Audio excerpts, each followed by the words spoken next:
Hey everybody, and it's time once again for Once More with Feelings. I'm Michelle. And I'm Beth, and we are an emotional journey podcast. We want you to swing into the movies that we love and reflect on the emotions that they whip up.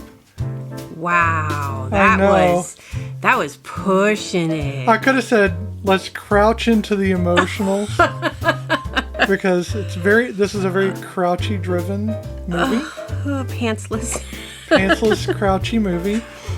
Okay, so on that note, we are doing this week Legend, the 1985 Ridley Scott flick.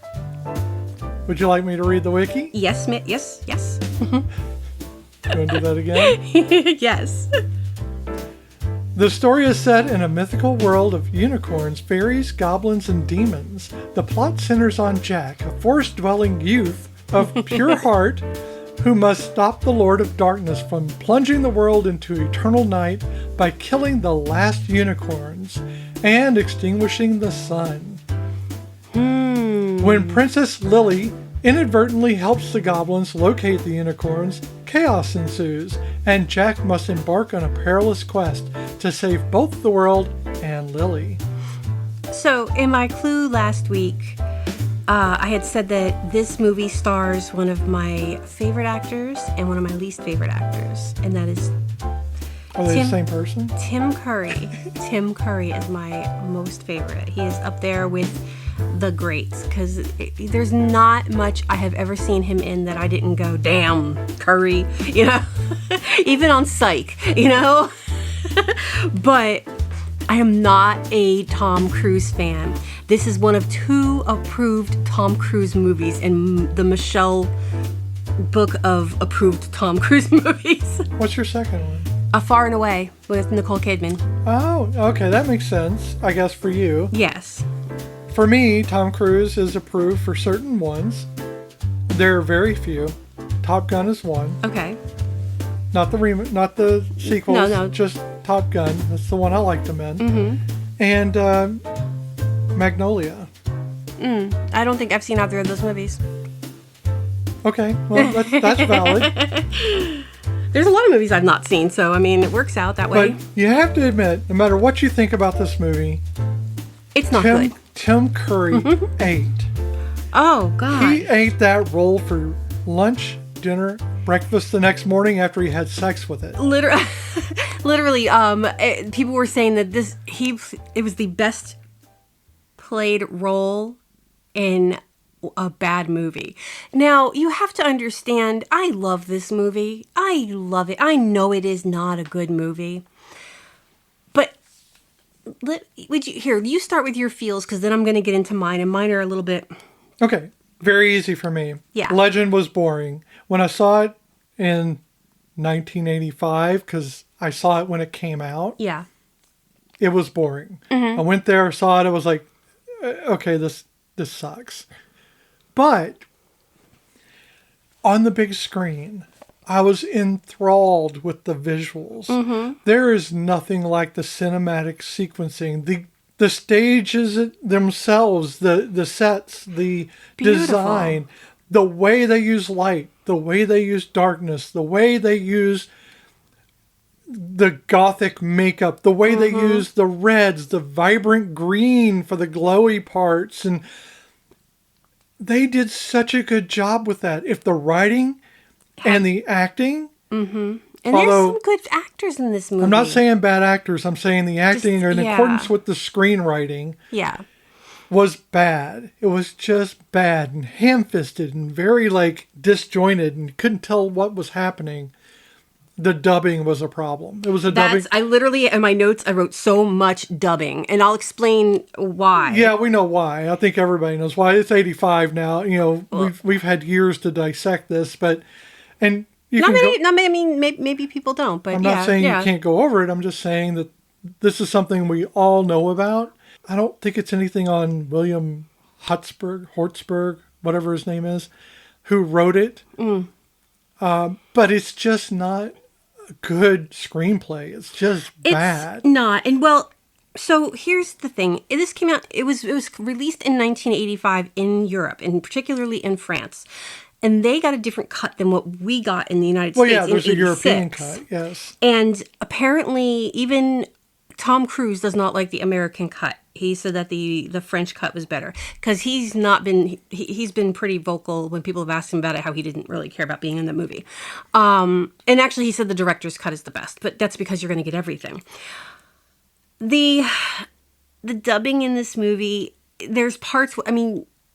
So let me go over the actors really quickly. We've got Tom Cruise is Jack of the Green, which I love because of the name Jack of the Green. I'm a huge Old Gods of Appalachia podcast fan, and they use the green a lot, and I love that concept. So I kind of picture that more of as a Tom Bombadil. Probably, Bombadil yeah. I mean, they're going for like stand-in, like just a forest child, yes. But I just liked how it's Jack of the Green, you know. Tim Curry plays Darkness, which, oh, that poor man, what he went through to even. No wonder he gave such a beautiful performance because of the shit he went through. You only want to do it once. Oh. You don't want to go back into makeup again. No, and we'll talk about that too later. Mia Sara played Lili, and this was one of her first roles. She was 16. She was a baby, very much a baby. And what I think is funny is that Natalia Dyer, she played Nancy Wheeler in Stranger Things, looks like her doppelganger. Like, I feel like you look at Mia Sara at that age and you look at Natalia Dyer, they look like the same person. It's almost like the whole... the guy, I mean, they're close. Yes, they have similar structure. Oh yeah, but like when I first saw Stranger Things, I always want to say Needful Things. When I saw Stranger Things for the first time, when she came on the screen, I went, "Oh my God, she looks like Mia Sara." I mean, that was my first thought. Yeah. We have Annabelle Layton, who played Una. I don't know what else she's done outside of that. A lot of these are foreign actors too, so. Not something we're going to encounter here in America. No. So David Bennett he plays Honeythorn Gump. His lines were dubbed because they thought his German accent was too thick. And they were dubbed by Alice Payton, Playton, who played Blix. Now, when they did this for Germany, they reversed. She did she did his lines for the American. He did her lines for the German. Right. So, yeah. This is a beautiful mess of a movie. Oh, yes. No matter which take you have. So the studio burnt down at one point. And so the scenes in the beginning are done in this forest. There was a lot of fire. But they had to dub Tom Cruise and Mia Sara's lines. They had to go back and redo them because you couldn't hear them over the sounds of all the birds. And I've never been aware of the birds before until we watched it. And I'm listening when they're in the forest. I'm going, oh my God, there's so many birds. You can hear them in the background. No wonder they had to do that. So yeah, a lot of dubbing. Robert Picardo was Meg Mucklebones. Okay. Yeah. Now, Meg has a bigger part in the European version. Mm-hmm. Their banter's a little bit longer before, she dies. But Meg is one of my favorite and short-lived bad guys. Tina Martin played Nell, which is the woman in the cottage in the beginning who Lily goes to see. Billy Barty, he was Screwball. And Billy Barty did a lot of voice acting. Right. And I was trying to see if there was like a movie that people would recognize. And I didn't really see any that jumped out at me. But he did a lot of voiceovers. But he was the voice of Figment, Disney's Figment, the dragon. Oh, okay. And he did a bunch of stuff with that. So that's pretty cool. Like Alice Playton did a bunch of voices for Disney, too. So it's really cool. Alice Playton, before she died, did so much. She did so many films and voice acting, a lot of that. Oh yeah. So there's, like I said, it's a pretty big cast in the sense that there's a lot of little parts. But and I know they say that Alice Playton did, like supporting roles in this, but let's face it, she was one of the main characters in this film. Because Blix is a big role, but also then turning around and doing all of the voices for, the voice for Gump, you're just reacting a whole movie. Yeah. And then, like I said, and then they got to at least reverse it a bit. Yeah, but Blix was like a huge part of this film. And just like the main protagonist for most of it. Oh, yeah. Because the Lord of Darkness was just like the hand-wielding Blix. Blix was doing the heavy lifting. It's supposed to be like monumental when you finally see darkness. Right. And so you only get to see his minions around him at all times. Blix was actually modeled after Keith Richards in a roundabout weird way, which is funny because I always think, how... So a pirate. That, literally, I was going to say, because that's what Captain Jack Sparrow, who is also modeled after Keith Richards to a certain degree. So it's weird. I didn't put the two together, but I guess you can look at the look, I guess, and how, how he's dressed or the character's dressed. So my feels. This movie it's not a good movie. I know it's not a great movie, but it is one of my favorite movies. My grandfather passed away in 1985, and my grandfather was the be all end all for me. I love that man without measure. And I remember seeing the trailers for this movie like right shortly after he passed away. And then when it came out in April, that was my birthday. And I just remember my mom took me to go see it for my birthday in the theater. And I was blown away by it. But unicorns have always been my fucking favorite thing in the world. And my grandfather was one of my biggest unicorn suppliers. And he really was. It was bad. My grandfather was... He's got him in a duffel bag. He's like getting him over the border. Not to sound cliche, not to get anybody into trouble, but here we go. He's been long dead for years, so let's just... I think they can't prosecute him at this point. A dead guy. He was a security guard at a department store called H.L. Green's when we all lived in New York. And things would, quote unquote, fall off the truck. And they got holes in them. They got holes in them. And so I remember seeing this movie when I turned 12 and thinking how much my pop-pop would have loved it to sit there with me and watch this movie. He probably would have hated it. It was so not his movie, his type of a thing. But in my head, I thought, he would appreciate that with me and watching this unicorn movie, even though it's not about unicorns. It is, but it isn't. I don't know. It's just always been a movie that has struck me. And I didn't know who Tim Curry was at the time. I didn't learn for another 2 to 3 years. No, another 2 years who Tim Curry was, because that's when my mother, weirdly enough, introduced me to Rocky Horror Picture Show at the ripe age of 14. Because that's what you do with a 14-year-old is you rent that movie and tell them to watch it. But she must have thought it was okay because she did. And that's when I discovered Tim Curry. And that's when I realized, oh yeah, that's the dude from Clue. Yeah, everything kind of like shuffled in, fell into place. And I still didn't know that he was in Legend.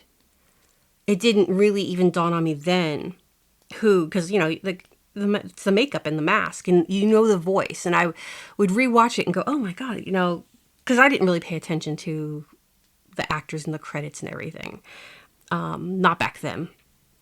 But the movie always makes me nostalgic for that time, not so much the passing of my grandfather, but just the unicorns and the magic and just that person that I was then, that child who still believed in that kind of magic.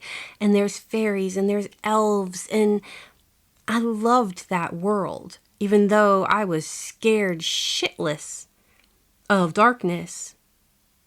It drew me in. That was just a fantasy world. And I think that's probably one of the early beginnings of my love of fantasy was experiencing that movie. Well, when we watched it this time, we watched it on a free service. Yes. And it was the original. Mm-hmm. Well, the original American, US version. And I don't know if it's just time and the fact that we have HD now, but everything looked like a coating of butter was on the lens. I think it was probably because it was an archive. Yeah, we were looking for free versions, and we'll talk about that later too. But yeah, it was blurry. But it was still, you could see through all that, the bad recording, because this was a recording of in some way, that it was just awesome designs, awesome set designs, awesome like lighting, really well done stuff. There are going to be standouts, and we'll go through them kind of as we go through. We're not going to go through the movie, but as we talk about the movie, we'll go through those different things. But first, it starts off with deep in Mordor. You have the Lord of Darkness. Yes. Who says, "I feel a presence in the forest," and already you're thinking you're going to be sued by Lucasfilms. Yes. Everything kind of points to that way. You're getting the idea of like fantasy and magic and everything right from the start. Oh, yeah. You have the green eyes, which you never really see again. Honestly, I think they should have kept that. Mm-hmm. They got the green eyes, the green glowy fingernails, the talons. Lord of Darkness, done really well. Tim Curry eats every scene he is in because he's always hungry. His voice has, and I think that's probably why I never really saw it as him in other things, is while he does have that quintessential Tim Curry voice, it's his delivery of lines are very heavy, very slow, like molasses slow, and it's just this very well thought out deliverance, really. And knowing the pain that man was in during this kind of lends to why. Right. And then we have, the story itself, which he's fighting against. Because the story itself is very plain. It is tropey. Good versus evil. It is very tropey. The one thing that I do like about the story, the overarch of the story itself, isn't that good wins against bad. Good and evil, or yes, they fight, they conflict, but at the end, it's not about getting rid of darkness. It's just accepting the fact that that's part of life. Well, yeah, and it's the dark, even like, okay, so there's symbolism in the movie, and her ring in the beginning, when she takes off her ring and she does two things, one right after the other, extremely stupid. One, you do not invoke any type of general statement to the universe, such as, I will marry whoever finds this ring, and then leave it at that. And then the second thing is she tosses it into the freaking river or the pond or lake, whatever it is. But the thing about that ring is it's a pearl, and one side is black and one side is white. So you're seeing immediately that whole balance in light and dark. And without one, there's not the other. So while good doesn't need to triumph over evil, good needs to re-establish that balance because evil was taking over all of it. Well, yeah, and the whole point of Lili is not as a good guy. Lili's not the good guy. Lili is the fulcrum. Yes. She's the balance upon which these two things tip. Jack is the good in this scenario. Oh, yeah. Lord of Darkness is the bad in this scenario. Although I would posit that Bix is actually the... Yeah, Blix is like... Blix is the actual opposite end of the spectrum for Jack. Yes. And not Lord of Darkness, who is more the concept. I would say that the Lord of Darkness is more the unicorn. Yeah, he's the unicorn's counterpart. I can see that. Yeah. Than Jack. So Blix is actually more the counterpart of Jack. Yeah. I can totally see that. That is my belief on that. And throughout the story, you have like three goblins who mainly hang together until they no longer do. And that's, you have Blix, who is Alice Playton, and you have Pox and Blunder. Those three are the Three Stooges. Yes.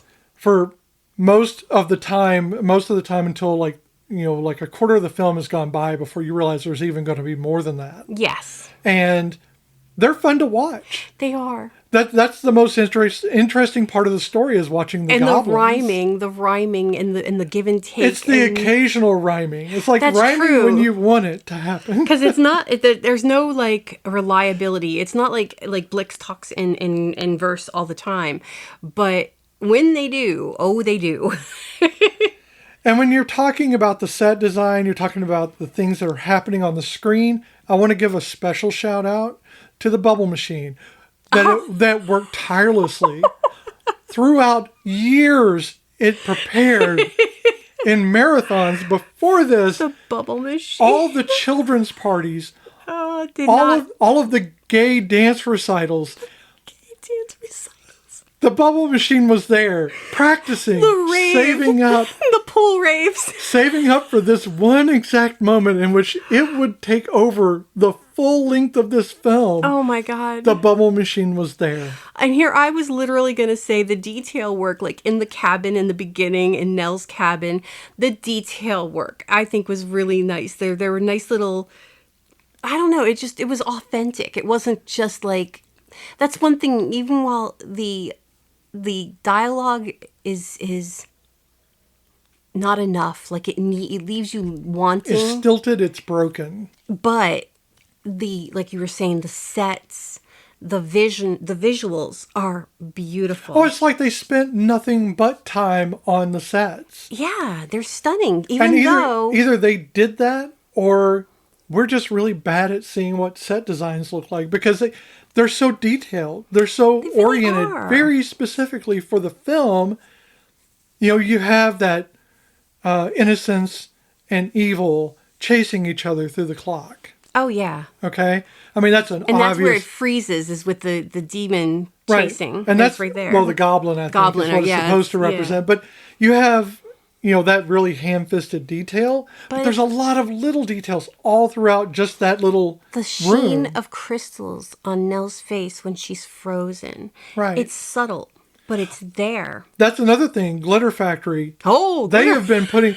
They amassed such a glitter... The Glitter Factory. A glitter mound for this whole set. Tom Haverford would be so happy. They had to enlist so many strippers to bring in the glitter and shake it all around. Oh, we're not gonna talk shit about the strippers.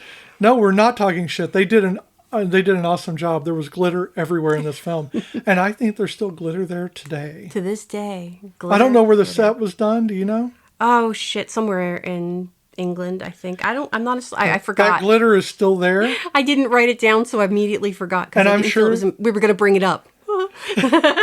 Little did I know we were going to bring it up. Look, I noticed things about the set because the story is so boring. You saw me. I was fidgeting. I was walking around. I cannot sit for this movie. The times I can sit is when, first of all, Tim Curry is speaking. Yes. When he's speaking, I sit. Yes. Why? Because you will... Because he is the Dom, and I will sub. And you respect that shit. I will sub for Tim.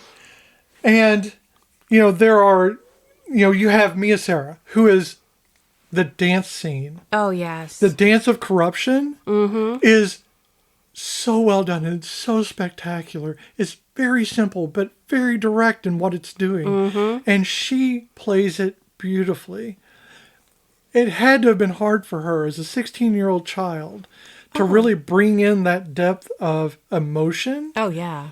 But she ran with that. She does a very great, subtle job of playing those emotive states. And then when she did what I like to call the dance of corruption, then she played into the whole thing, and she started twirling, and she did the Gothic Wonder Woman. Yeah. Where she spins, and then her clothing changes. Yeah. Cradle of Filth plays, and she's got Gothic garb on. Cradle of Filth. And then she's not a bad guy. She's that into the fulcrum. So you see that's when the balance shifted. Yes. And now she is there as a visual reminder of the balance as it stands. Yes. And right now she's out of balance, and she is in. At the very first of the film, they show her where she is dancing around. She's having a good time. And to her friend that she loves, takes the clothesline down and makes all the clothes fall on the ground. Yes, and then she's like, those fairies. She has a bit of both. Yeah. She is good and bad. She is not pure of heart. No. I don't think that is ever the case. No, I don't like that they say that about her in the movie. No, I don't. Jack is pure of heart. Jack is the pure of heart. She is just the fulcrum, which is reflected in those who have the balance. So while it's not like something that they come out and say, I do believe that it goes to that purity factor, the virginity, purity. She's a maiden. She's innocent. And I think unfortunately, that's always been the mythos of unicorns. So... Yeah, but it was Jack that actually brought her. Oh, yeah. Jack is the pure one. He was the one that actually could see the unicorns. Well, the fact that when there. She's the one who pet them, and that's when they got shot. The female or the male got shot. That's when, it was her. She was the distraction that caused that to all happen. Right. Wouldn't probably have happened if Jack was there, but Jack would not have put himself in the position to do that or put them in that position. So there have been unicorn mythos all across the world, which I honestly didn't realize it was. I always thought it was European because it just, to me, it smacks of a European thing. But there have been in China and just basically you think of the culture and they have a version of unicorn mythos because I wanted to look into it. Oh yeah, no, there are many different types of unicorn mythos, and including ones in the sea. And they're all pretty much symbols of purity and innocence, in one shape or another, or fierceness. And sometimes their purity is derived from their sense of duty. Mm-hmm. So they have a fierceness of duty or something that. Medieval unicorns, very different from the idea of European unicorns now. And then there's that whole man trying to create unicorn. So there has literally been people who have tried to graft horns onto horses. That's horrifying. There have been people who have taken horse skeletons and put a narwhal tooth on them. There is the fact that they might have mistaken woolly, the bones or the not the bones, but like woolly rhinoceros as a unicorn. Oh yeah, no, that's a definite thing because the skeletons, what is preserved, would not register as a rhinoceros. No. It would register as a very tall, very broad horse. Yes. And then we have, there are unicorns. I think they're called, and now I forget, I should have written this down. I think they're called Asian unicorns, but I could be wrong about this. But they live in a specific forest. And I remember when I used to do Gish that we raised money to protect that piece of rainforest or forest in Asia and to protect their habitat. And they look kind of like an antelope with like one horn.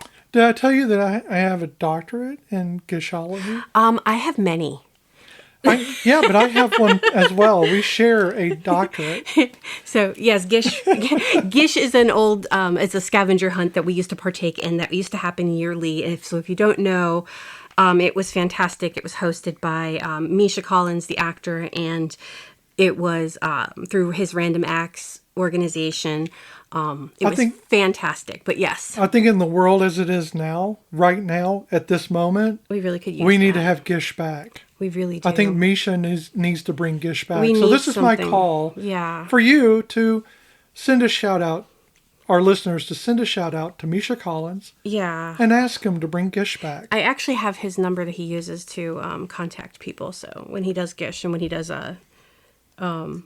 does like. But we should have the numbers. People should call.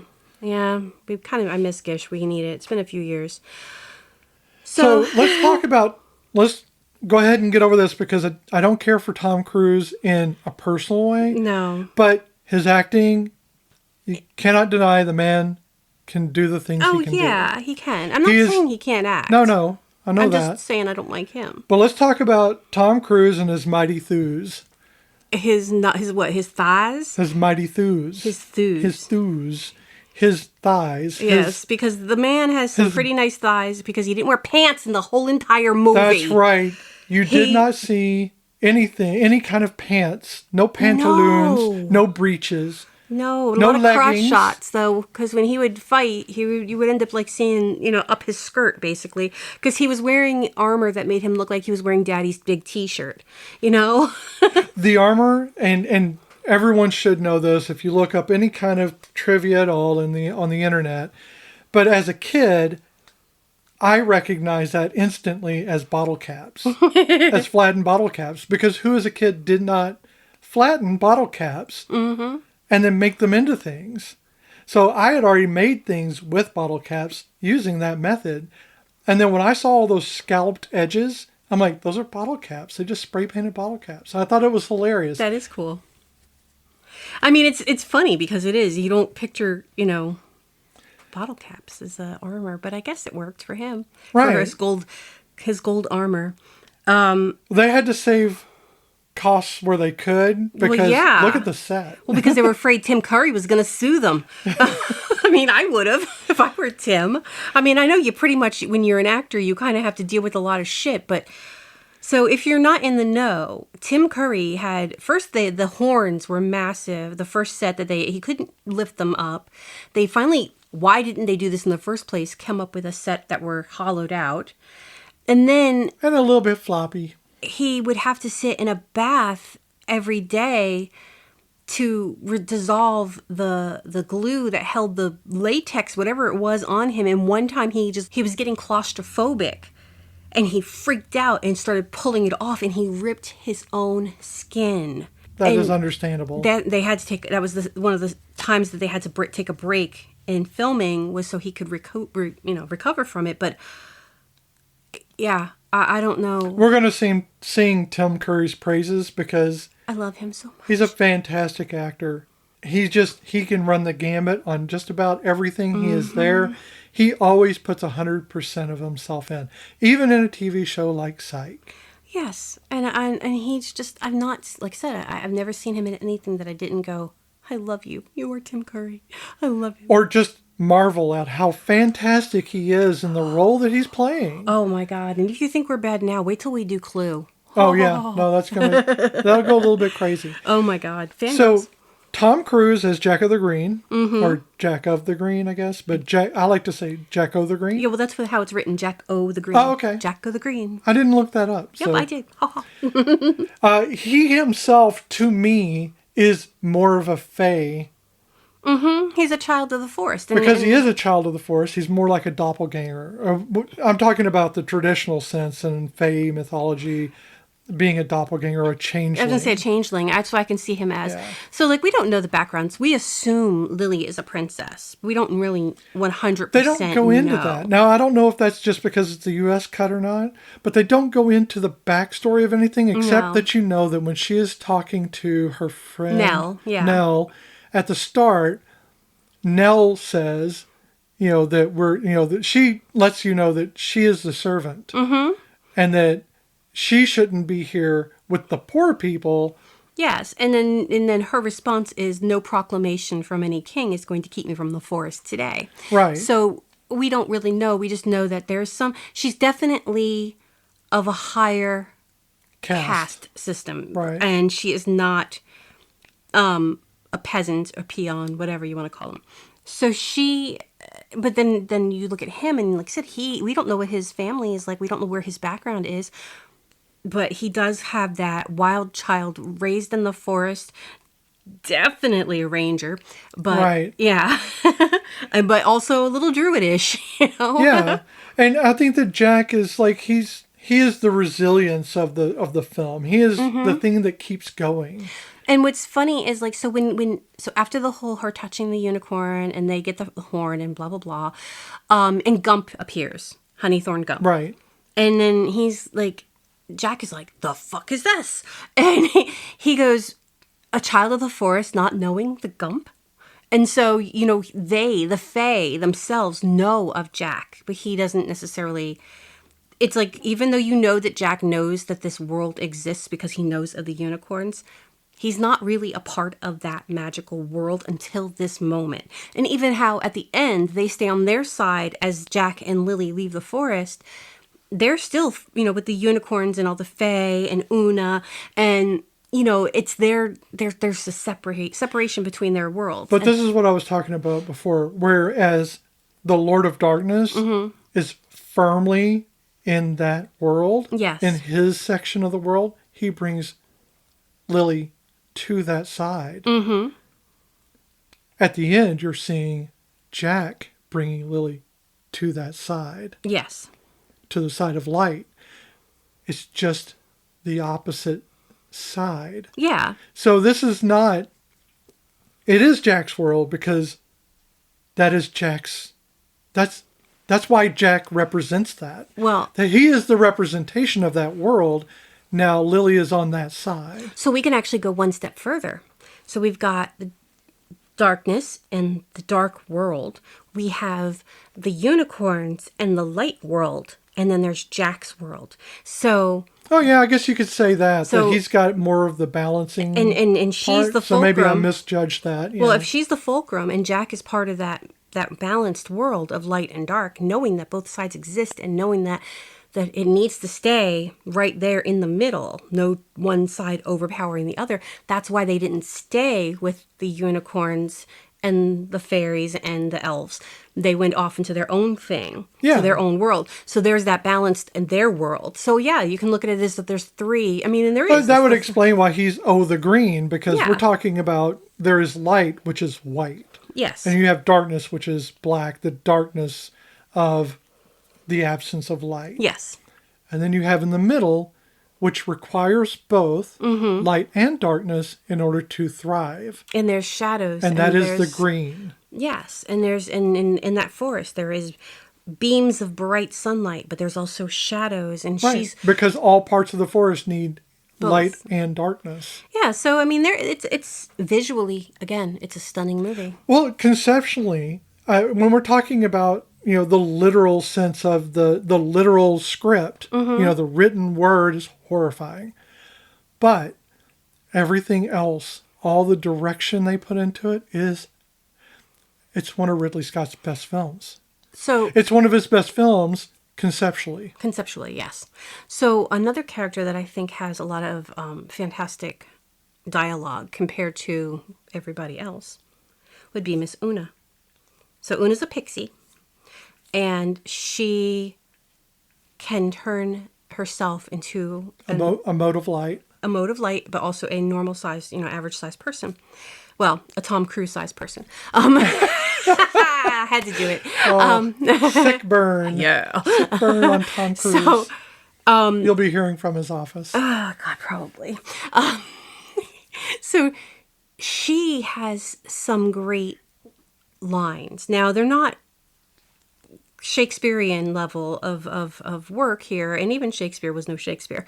And I love me some Shakespeare. True enough. But she has some great lines, like when she first appears as a full-fledged person, not a mode of light, in front of Gump, and Gump doesn't know that she can do this. Oh, I love that line. So Jack knows that she can do this. And then he was like, well, why doesn't Una go and get us a key? Now, he didn't say anything. All he said was, why doesn't Una go get us a key? She gets all pissed, turns herself into a person again, and she goes, you promised. And then Gump is like, treacherous pixie and your secrets. And she's like, but they're mine to keep. So yes, they're her secrets. And she has every right to not tell anybody that she doesn't want because they're her secrets. And I loved that line. That line is very powerful.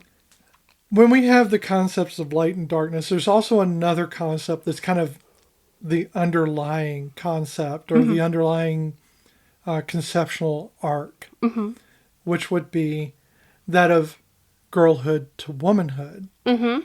And in one of those, and it's referenced a couple of times, and here by Una as well, is that you are the owner of your choices, the owner of your body and your mind. Mm-hmm. No one else is. You're your own independent person. Una, I love that line. I think that's a very empowering line. Yes. It is her secret to give, and it's hers to keep. Mm-hmm. She makes the choice. And I noticed that Jack, or the Green, did not give that away. She wasn't happy because it implied it. It implied it. And as a fairy, she did not have the the ability to keep herself from being angry about it. Yes. So she made that known. But also with Lili through this film, we see her going from what would be the most innocent she could possibly be, even to the point of brattiness, Yes. into a woman who is understanding the power she actually holds is the power that she holds within herself. It isn't the power to change others. It's the power to keep the core of yourself. And she did. Despite what other people are trying to change about you, you get to keep the core of you. And that's... And you see that when she's at the end, like, so she's in black. She is, the darkness is trying to convince her to eat. And Goth Lily's my favorite Lily. And she's like, almost out of nowhere, she goes, I hear a throat that needs to be cut. And it's the unicorn, the female unicorn, which also gets me because that's one of the darkness's lines is when Blix and Blunder come back with the one unicorn horn, the male unicorn horn, the darkness goes, did you bring me two? And they're like, no. But we didn't do, it's just the female. And the darkness is like, a female can reproduce. So, that shows you that, while I hate that that's what that's seen as, is it's a girl, so she can reproduce and make more, instead of seeing it for what it really is. A female is powerful in their own right, not just the male being powerful, which I did appreciate that. But I loved Lily's keeping her secrets to herself as well, with that. She's like, okay, I hear a throat that needs to be cut. And he's like, do you desire blood to spill? And she says, no more so than you desire to drink. Yeah, to drink it. You to drink it, yes. But it seems like she's turned on a dime and that she's totally in his pocket. And you believe it all the way up until the end when she says, I want to be the one to cut the unicorn's throat. And she's holding the sword, or I guess a blade. Was it an axe or it was a sword? A sword. But instead of hitting the unicorn with it, she breaks the chains holding the unicorn. So that was her trick. Well, along with Gump it. saying, he's like, shoot her, she's gone evil, This is right before. Right before that. He's like, listen to your heart. I know. Before that, he's saying, listen to your heart. It sounds like they edited out a lot of stuff and got to the point of shoot her in the face. Yeah, basically. Kill that bitch. She crazy. She dressed in black. Her boobies is up. Well, not really, but she Gothic Wonder Woman, kill her. She Gothic Wonder Woman. So, this is that point where Jack is like, well, I'm going to trust her. I'm always going to trust you. Mm-hmm.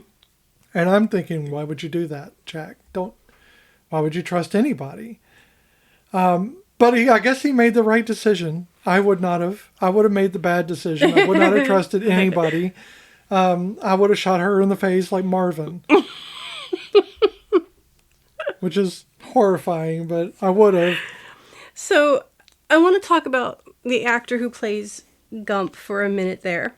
So, is it German? He is German. Is it German? So, David Bennett is a German actor. He was actually born in Switzerland. He's lived in France and he's lived in Germany. It's a creepy thing. And this is the only reason why I'm bringing it up is because it's so fucking creepy. When he was 11 years old, he was in a movie called The Tin Drum. And if you know anything about The Tin Drum, I'm sorry. That's all I can say. Basically, it is about a boy. So he was 11 when he did this. A boy who was in an accident when he was 3 years old and stopped aging. But the movie takes place where he is 18. There is nudity. There is weird sexual scenes in it. And that's about all I want to talk about. Oh, no, it's big, but with no clothes. It's just, That's horrifying. It's not. In 1979 is when they did it. The movie takes place in World War I-ish time. I don't know. I mean, I've never seen it myself. I have just read way too much about it because... You went into deep rabbit holes. Well, actually, I learned about it years ago because something that always bothered me about Gump. And I'm like, I don't understand. Why is his voice so weird? And then has he ever done anything outside of this? Now, he's still acting. He still does other things. He's done a lot of theater in Europe, But that was the one thing that was pointed out, and then I ended up doing a deep dive many years ago about that. So, I mean, I didn't want to do that again this time, so there's a lot of details I don't remember about this movie, but I just remember it being, when I read, just time has tripping not me been out. kind in the film industry to exploiting children. Oh, no. Also, before I forget, I need to do a quick shout out because this is dear to my heart here. So, Jerry Goldsmith did the original score. And it didn't do well in the test in the U.S. when they were doing with the test audiences. So they kept that for the European one, apparently. But instead, for the American release, they got Tangerine Dream to do the soundtrack, which I think it worked. I don't remember ever hearing the Jerry Goldsmith version, and it probably would take me out of the movie because I'm so used to the Tangerine Dream version. So Tangerine Dream, if you don't know, are very, they're instrumental, but they're a lot of synthesized instrumental stuff. Yeah. My favorite Tangerine Dream album is Stratosphere, and I could listen to that thing from top to bottom. I used to go to sleep to it every night. And it was one of my favorite albums just to have this beautiful background music. Conversely, the song at the end of the movie is done with Tangerine Dream did the music, and the lyrics were by John Anderson. Now, if you know John Anderson and you hear this song, you immediately, if you know that is the lead singer from Yes. I have a deep love of Yes. Well, So you cannot mistake that man's voice. No. his voice. You're going to always know that's the guy from Yes. Yeah, if you know Yes, you're going to know John Anderson. Even if you don't know his name, you're going to go dude from Yes. Exactly. And granted, I don't listen to an extensive amount of Yes. Most of the songs I like are on the classic Yes album because that's the best album in my opinion. It's the best compilation. Really, it is. It's got all of their good stuff, and it does not have Owner of a Lonely Heart on there, which thank God, because our son used to go around. I don't think it's the worst song ever. I just think it's too much. It's gotten so much saturation. Well, that, and it was a product of its time. They were just trying get to tired of hearing it. Well, they were trying to do something that was more to that time period and be more relevant. But our son used to go around singing Owner of a Lonely Boat. Owner of a lonely boat is much better than an owner of a broken boat. Oh, that kid. To this day, I will go around, I'll sing that version of it because it's funnier in my head than to sing the original. So yeah, I had to do my Tangerine Dream and John Anderson shout outs. Also I don't know why they did this. Unicorns, you would assume would make a unicorn sound like a horse sound because, I mean, they're a horse. The whale call. The whale call. It's a fucking whale call. You know why? You know how I know? Because I watched Star Trek. And it's a humpback whale call. I watched a Star Trek movie. So I know what a whale call sounds like.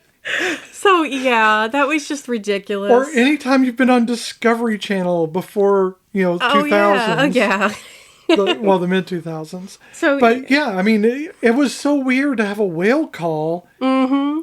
Though I think one of the things that they did cinematography-wise... Is it the same for other versions? Or is it the whale call? I don't know. I don't know. Okay, I think it's just the all, U.S.? I think it's just... Are they just fucking with the Americans? So in the scene where they take the horn and the horse falls down, it looks like it's struggling. Right. They actually did it as the horse was standing up. They filmed it as the horse was standing up, and horses are a little bit hard to get up once they get down. Yeah, they just reversed it. They just reversed it so it looked like it was struggling. Otherwise, it would have been like very smooth because horses can be very smooth in one way, but not in the other. And if you spent any time with horses, you know they're beautiful, they are grace, but they are also hot messes on wheels in all arms and legs without the arms, Right. But this is. I don't know. There's just so much about this movie. Most of mine is visual. Again, I just don't care about the actual story. No. I care about the concepts that it does represent. Mm-hmm.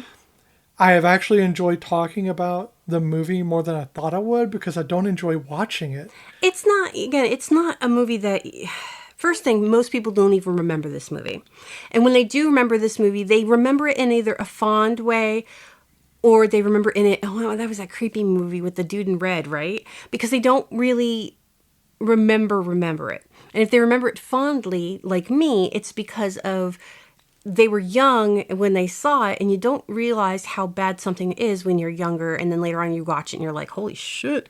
Hence, Short Circuit. Well, so but tell me, sorry. Go no, ahead no, and no. I'm finish just your- saying, but it's definitely a movie that you don't. It's underappreciated on so many levels, but then at the same time, the shit that it gets, it's justified. It's owned, yes. Yeah. So tell me how you feel now watching it again after so many years. So it's not one of the movies like other ones we have watched where it's been like decades since I'd seen it, and this has only been a couple years because I played it with my sixth graders one time, and that was a couple of years ago I watched it. So it still holds a place in my heart. It will always be on my list of favorite fantasy movies. It will always be just a good memory for me. And of course, Tim Curry is not a healthy man. He is very ill, and someday we will lose him. And I will be very sad that day. And this movie would be one of my favorite memories of him. And it is just, it's got the unicorns in it that remind me of my grandfather. It has music that I love. And even if the acting is crap, I'm still going to make my grandchildren listen to it or watch this movie. I'm going to make their little butts sit down, and they're going to listen, and they're going to watch it, and they're going to bitch about it, and they're going to say, oh, this is horrible. Why is it so fuzzy looking? Because again, we're not going to spring the money for it. I have it on DVD. I just didn't have it with us when we were watching it. So yeah, it's I love it. How I feel, I feel like it's not, I wouldn't say it's aged well. I just feel like it has stood the test of time for me. For your nostalgia. For my nostalgia. Gotcha. How does it make you feel? Still bored. I'm still bored. I appreciate more the nuance in the characters. Mm-hmm. Not the characters themselves, but what they represent. Yeah. So it's kind of like everything for me that is important is about the subtext. Yeah. The text itself sucks. Oh, it's the subtext is dramatic, and it's empowering, and it's also scary. I wrote down a line, and I want you to listen to it and just tell me what you think of it. Because it just wrote something, I wanted something at the end that summed up my feelings about the movie. Okay. Okay? And this is just a one line to completely sum up the concept of the subtext. Mm-hmm. Evil has fear. Good has pain. So for me, this movie represents like the evil or the darkness. Mm-hmm. It's always about fear. It reacts out of fear. And good reacts as a pain. Mm-hmm. So when good is attacked, it's as a pain to its heart, a pain to its body, a pain to its feelings. Yeah. Whereas evil does not have that. Evil fears. Fears for its body, fears for its soul, fears for the things. And you even hear the Lord of Darkness talking about his soul. I mean, he begs for his father to help him. Right. He reacts out of fear. The dark things react out of fear.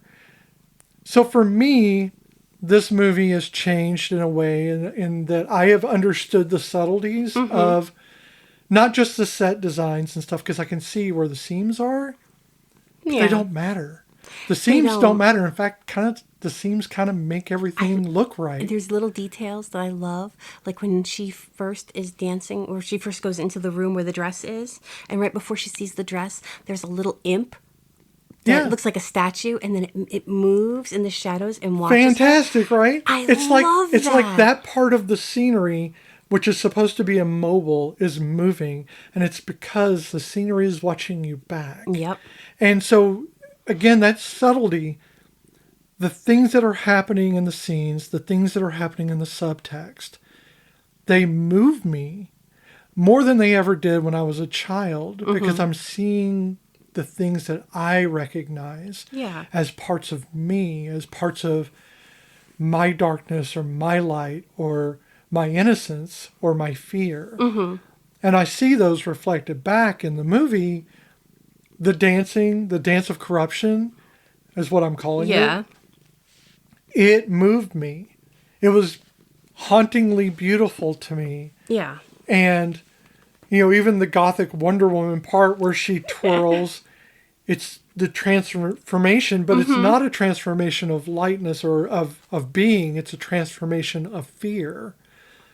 And I understand what that means. I understand that's a fear response or a trauma response. Yeah. And so now I'm recognizing these things I never saw as a child.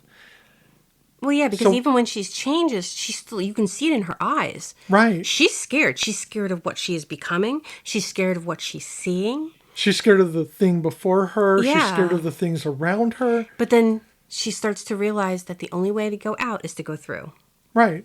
And even the food is threatening. Everything there is threatening. Everything is a black threat. and- Everything is a weapon. And she sees that as this is now a battle for not her soul so much as her identity. And I very strongly, you know, can recognize that and see that for what it is. And I appreciate this film more now. Not in its writing. I still think that the dialogue sucks. Dialogue's horrible. And that could be the editing. I don't care. I'm just glad they didn't force him to do British accents. Yeah. I am very glad that Tim Curry still holds it all together.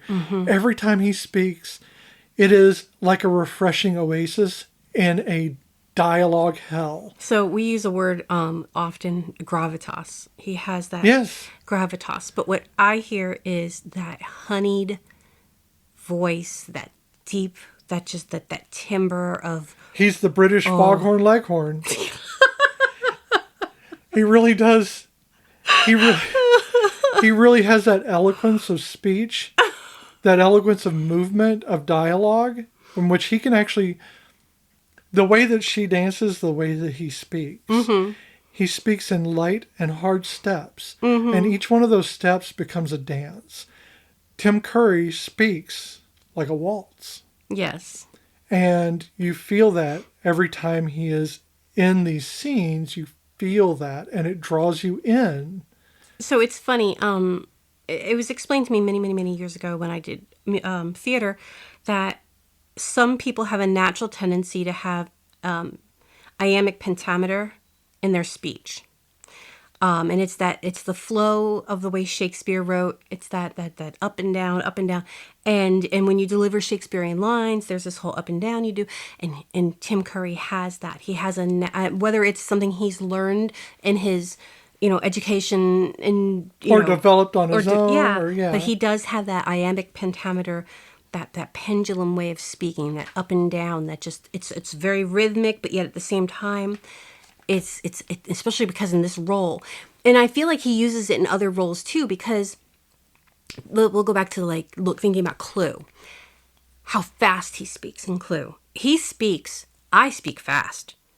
I know I speak fast, and I love songs like the songs that Blues Traveler does, and you have to sing over. Very fast, like shotgun. Fucking love it. Or not shotgun, but yeah. Yeah, it's like a semi-automatic fire. You're just getting those bursts of lines. I love that. And then he does that in Clue. And especially like at the end of the movie when he's going through each scenario and he's doing it faster and faster and faster. But here he slows down. But in both cases he has, like I said, it's the rise and fall, the ebb and tide of his voice. He has that. But it's done in that he can do the fast talking and the fast lines, and the delivery is flawless. But it's also hard to speak slowly. I have a hard time speaking slowly. I have had to many years train myself to speak slower than I do, and even then I know especially when I just don't care, I'm like and working with children, especially working in the South, nothing against people in the South, but y'all can't keep up with my fast talking. And I have been told many, many times, take a breath and slow down. and I don't realize I'm talking that fast. So to make yourself talk that slowly is very difficult when it's not your normal. And he pulls it off where it's not boring, it's not overly drawn out. He has the right pacing between words where you're waiting for the next word. Sorry, Rocky Horror Picture Show just popped into my head. I see you shiver with anticipation. So, I mean, he has that delivery. Yeah, he draws you in. He draws you into his speech so that you don't even realize, like when he's talking to Lili, and But then he gets angry. he gets angry, it is a shock because you've been pulled in so far in that you don't even see the full picture anymore. Oh, God, yeah. You're only noticing his mouth. And yeah, he's so, and you're lulled by his voice and his calm, and then boom, he freaks out. And then you notice the horns. Yeah, then and you're you like, notice holy everything. shit, he's red. You forgot that he was there as a monster. You forget that for an instant. But also, when they do the close-ups of his makeup, like on his face and the horns and everything, that is a masterpiece. Oh, yeah, no, it's well done. I mean, as much as I feel so bad for what he went through to wear that and to do those lines and just to pull off this role, just the beauty of that one piece, it is flawless. That you don't even recognize him. If it wasn't for the voice, you wouldn't even recognize him as Tim Curry in that costume. Right. So, this is the parts of the podcast that I dread. Oh, God. The Castellini test. You know what? This one might surprise us. Let's go through it. I'm not making any judgments until I just know sometimes I know sometimes they're painful for me just because I have an idea, but I don't want to express it. Yeah. There have to be at least 2 named women characters with at least 5 lines of dialogue each. Okay, we have Nell, we have Lili, we have Una. And technically, in the British, or the not the British, sorry, the French cut is Meg Mucklebones. Right. Even though Meg is portrayed by a man. Those characters must have a conversation, not necessarily with the other woman, either not about their partner or with their partner, future or current, and not about their relationship. Okay. So, Lili and Nell do not talk about a relationship. Right? Okay? Right. Now, Lili does talk to Jack about a relationship, but not the whole entire time that they're together. They only talk about it after the unicorn incident when they talk about marriage. Then, most of their conversation is about their relationship. Okay. Now, Lili and Darkness. So while it's talking about it's about their relationship.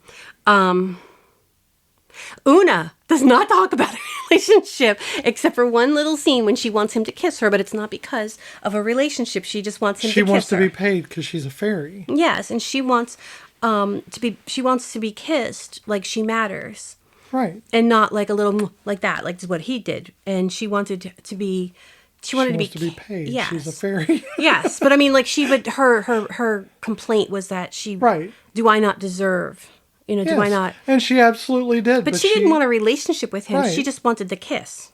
Right. And she has other conversations with him when she's getting when he gets the armor. She talks to him about her secret.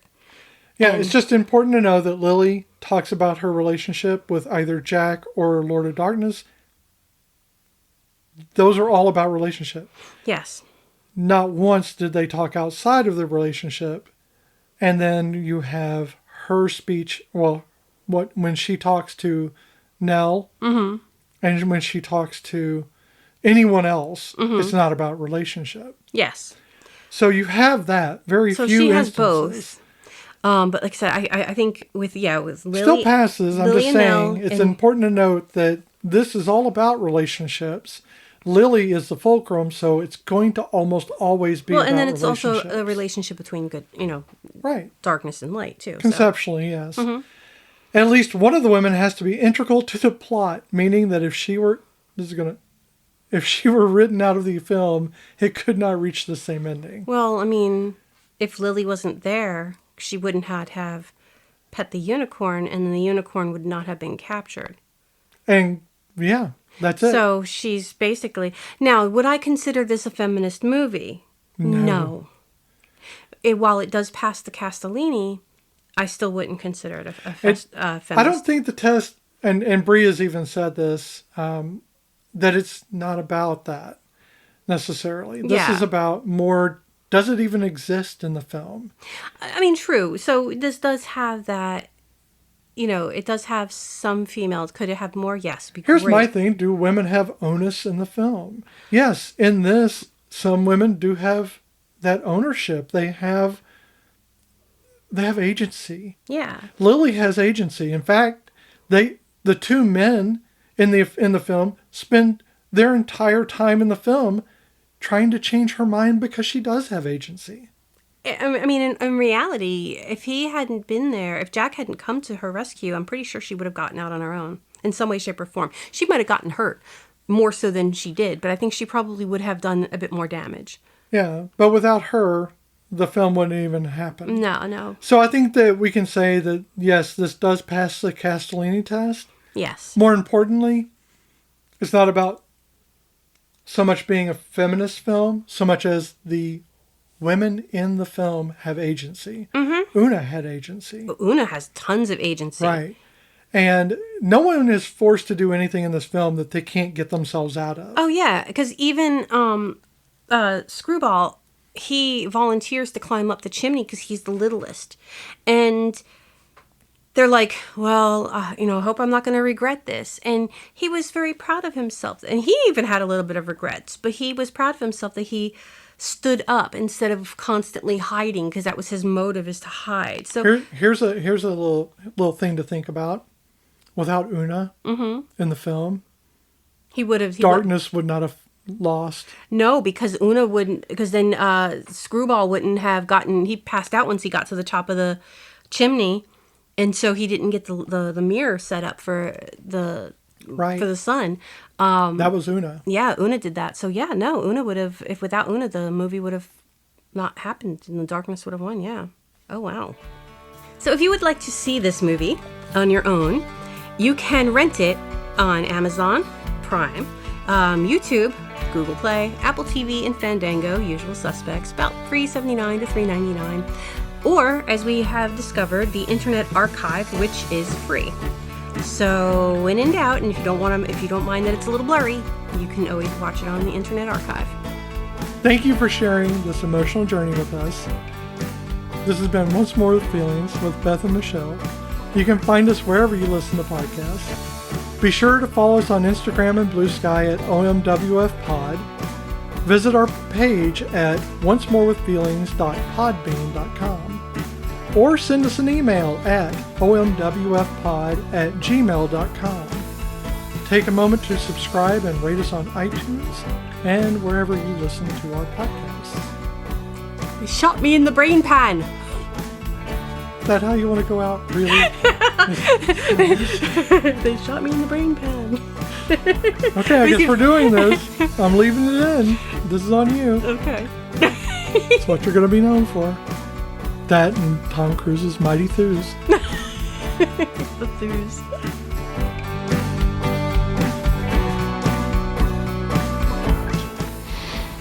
You're nothing but an animal. We are all animals, my lady.